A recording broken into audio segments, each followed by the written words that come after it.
अस्सलामुअलैकुम वरहमतुल्लाह। दोस्तों कैसे हो? उम्मीद करता हूँ कि आप सब लोग खैर व आफियत से होंगे। अल्लाह ताला आपको अच्छा रखे, खुश रखे।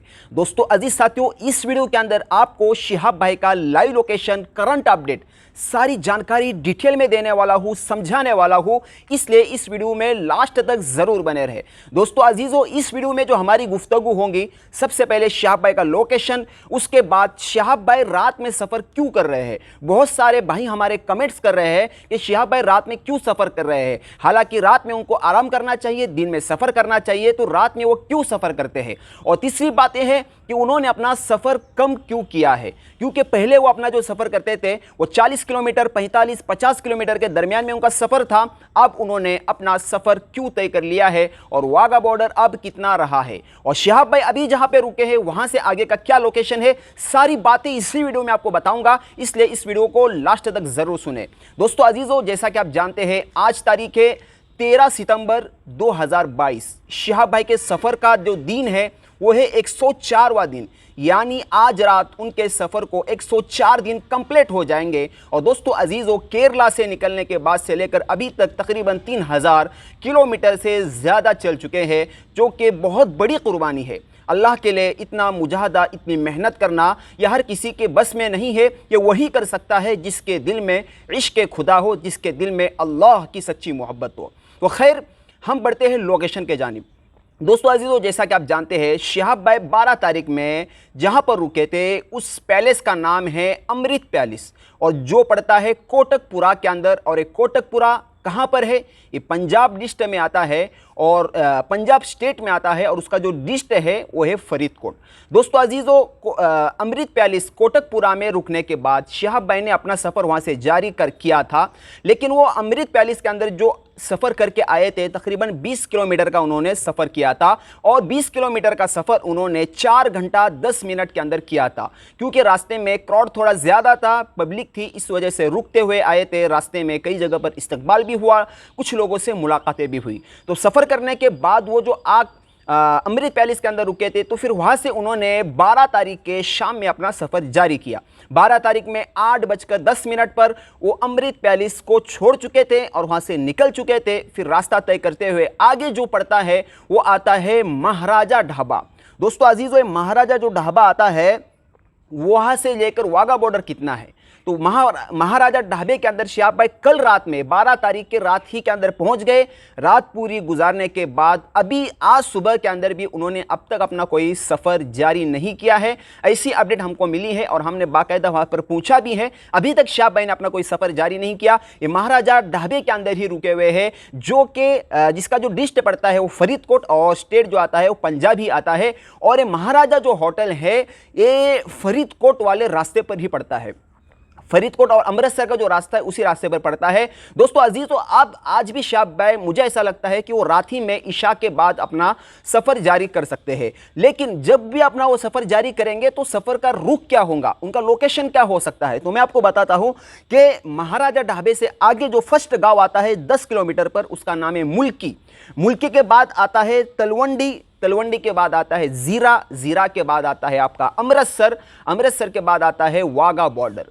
दोस्तों अजीजों, वाघा बॉर्डर अभी भी शिहाब भाई से 150 किलोमीटर, कोई 160 बोल रहा है, कोई 140 बोल रहा है, लेकिन 150 किलोमीटर भी अगर पकड़ते हैं तो तकरीबन 6 से 7 दिन शिहाब भाई जिस तरीके से अभी जिस रफ्तार से चल रहे हैं उनको 7 दिन लग सकता है, क्योंकि अमृतसर से वाघा बॉर्डर तकरीबन 30-32 किलोमीटर की दूरी पर पड़ता है। जैसा कि मैंने आपको बताया था कि मैं खुद वाघा बॉर्डर जाकर आया हूँ, आपको थोड़ी बहुत मैंने वीडियो भी वहाँ की बताई थी। अब दोस्तों बात करते हैं कि शिहाब भाई रात में क्यों सफ़र कर रहे हैं। दोस्तों अजीजों, उसका सबसे पहला रीज़न तो है कि पंजाब के अंदर इस वक्त काफ़ी गर्मी है, काफ़ी शदीद गर्मी है, और चूंकि शिहाब भाई का सफ़र कोई बाइक के अंदर, गाड़ी पर नहीं है, 4 व्हीलर में नहीं है, पैदल है। और दोस्तों अजीज़ों, हम वहाँ पर बस के अंदर हमने सफ़र किया था तो काफ़ी पसीना, काफ़ी ज़्यादा दिक्कत हुई, तो पैदल चलने में काफ़ी ज़्यादा परेशानी होती होंगी। इस वजह से शाह और धूप भी काफ़ी है, इस वजह से शाह भाई अपना सफ़र रात में करते हैं। और चूंकि रास्ते भी चूंकि थोड़े थोड़े तंग रास्ते हैं और पब्लिक अगर ज़्यादा आती है तो रास्ते में ट्रैफिक वगैरह ज़्यादा जाम होने के चांसेस होते हैं, इस वजह से शाह भाई रात में सफ़र करते हैं। अब दूसरी बात आती है कि उन्होंने अपना सफ़र कम क्यों किया है। दोस्तों अजीज़, वो पहले सफ़र करते थे 40-50 किलोमीटर, अब सफ़र क्यों कम किया है?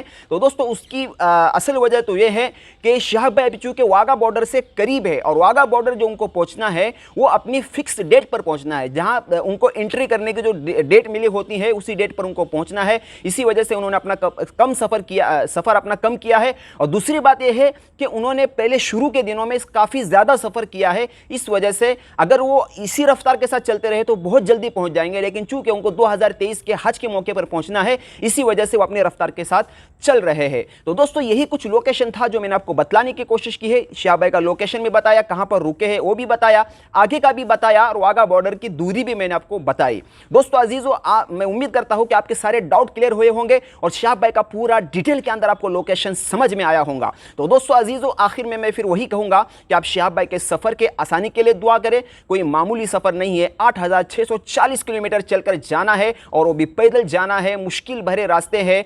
दोस्तों अजीजों, हम जैसे हिंदुस्तान के अंदर जिस तरह देख रहे हैं उनका स्वागत हो रहा है, लेकिन बाहर के मुल्कों में ऐसा होगा या नहीं होगा हम कह नहीं सकते, क्योंकि कुछ रास्ते ऐसे हैं जो पुरखतर रास्ते हैं और ऐसे रास्तों से अकेले को गुजरना, तन्हा गुजरना और भाइयों दोस्तों ये काफ़ी थोड़ा मुश्किल भी है। इसलिए आप उनके सफ़र के आसानी के लिए दुआ करें, आने वाले रास्तों की रुकावटों को अल्लाह ताला ख़त्म करे और उनके सफ़र से सफ़र हज की कहानी और उनका लोकेशन बताने का मकसद सिर्फ़ और सिर्फ यही है ताकि हम भी थोड़े मोटिवेट हो जाए, हमारे अंदर भी एक फ़िक्र पैदा हो जाए कि एक बंदा अल्लाह के खातिर इतना अपने आप को मिठा सकता है, खपा सकता है, तो क्या हम मस्जिद तक जाकर अल्लाह को राज़ी नहीं कर सकते? क्या हम अपनी गुनाह वाली ज़िंदगी को छोड़कर अल्लाह वाली ज़िंदगी नहीं गुजार सकते? क्या हम अपना ताल्लुक अल्लाह से नहीं जोड़ सकते? दोस्तों अजीज़ों, शाह भाई के सफ़र को देखकर अपने अंदर अल्लाह की सच्ची मोहब्बत पैदा करने की एक तलब और एक तड़प आपके अंदर पैदा होनी चाहिए। अगर ये नहीं होती है तो शाह भाई के सफ़र से आपको फ़ायदा नहीं होगा। शाह भाई के सफ़र को अगर आप उनके सफ़र की कहानी और उनके सफ़र की रुदाद आप जानना चाहते हैं तो भाइयों दोस्तों, आपको अपने अंदर थोड़ी आखिरत की फ़िक्र और अपनी ज़िंदगी को जो गफलत वाली और जो लापरवाही वाली ज़िंदगी आप गुजार रहे हैं उसको छोड़कर अल्लाह वाले रास्ते पर चलना होगा, तब जाकर आपको शाह भाई के सफ़र से फ़ायदा होगा। वरना दोस्तों अजीज़ों, वो तो अपने आखिरत बना रहे हैं लेकिन हम अपने आखिरत से दूर हो रहे हैं, ये हमारे लिए बहुत नुकसान की चीज़ है। खैर, मिलते हैं फिर इंशाल्लाह एक नेक्स्ट वीडियो में नए अपडेट, नए लोकेशन के साथ सारी जानकारी इंशाल्लाह आपको देने की कोशिश करेंगे। तब तक अपना ख्याल रखें।